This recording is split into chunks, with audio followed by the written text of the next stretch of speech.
9 crore and 20 lakh. Mustafizur Rahman is yours. নিলামের ঘড়ি তখন থমথমে 4,60,00,000 রুপি অঙ্কটা ঝুলে আছে। কোনো ফ্র্যাঞ্চাইজি হাত তুলছে না, টেবিলে হাতুড়ি পড়ার প্রস্তুতি। ঠিক সেই মুহূর্তে বদলে গেল সব। 1 সেকেন্ডের সিদ্ধান্তে আইপিএলের নিলাম ঘর পরিণত হলো যুদ্ধক্ষেত্রে। একটির পর একটি বিড, অঙ্ক বাড়ে, উত্তেজনা বাড়ে, আর ইতিহাসের পাতায় নাম লেখান মুস্তাফিজুর রহমান।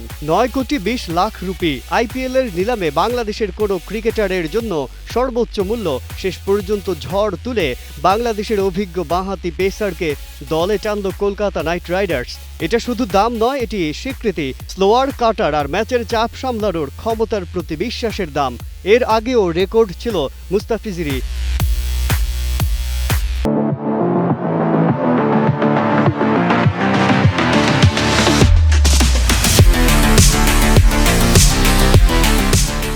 এর আগেও রেকর্ড ছিল মুস্তাফিজের। গেল আসরে দিল্লি ক্যাপিটালস 6 কোটি রুপিতে তাকে নিয়েছিল, তবে সেটা ছিল নিলামের বাইরে, বদলে হিসেবে।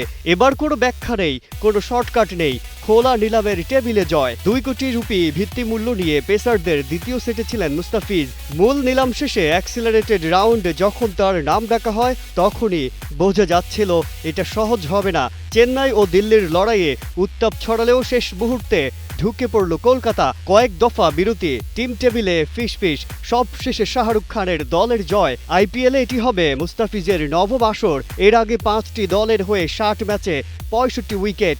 2016 সালে অভিষেকেই 17 উইকেট নিয়ে এমার্জিং প্লেয়ার, এখন পর্যন্ত একমাত্র বিদেশি। 30 বছর বয়সে এসেও মুস্তাফিজ প্রাসঙ্গিক, কারণ তিনি পরিস্থিতির বোলার। ডেথ ওভারে যাকে ভরসা করা যায়। বর্তমানে আইএল টি20তে দুবাই ক্যাপিটালসের হয়ে খেলেছেন 3-4 ম্যাচে 6 উইকেটে। ফর্মের প্রমাণটা তিনি আগেই দিয়ে রেখেছেন। বাংলাদেশের 7 ক্রিকেটারের নাম ছিল সংক্ষিপ্ত তালিকায়। শেষ পর্যন্ত আলোটা পড়ল একজনের ওপরই। আইপিএল শুরু 26 মার্চ, আর সেই মঞ্চে এবার সবচেয়ে বড় বাংলাদেশি গল্প মুস্তাফিজুর রহমান।